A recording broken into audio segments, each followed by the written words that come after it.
नमस्कार मंडळी. तर आज आले होते ते बाबा डोंगळे खंदायला.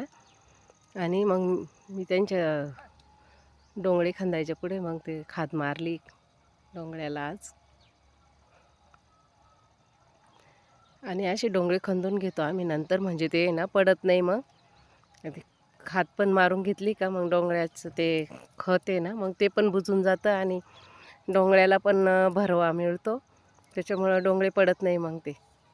मग आज खादं मारून घेतली आणि डोंगळे खंदायला पण त्या बाबांना बोलवलं होतं.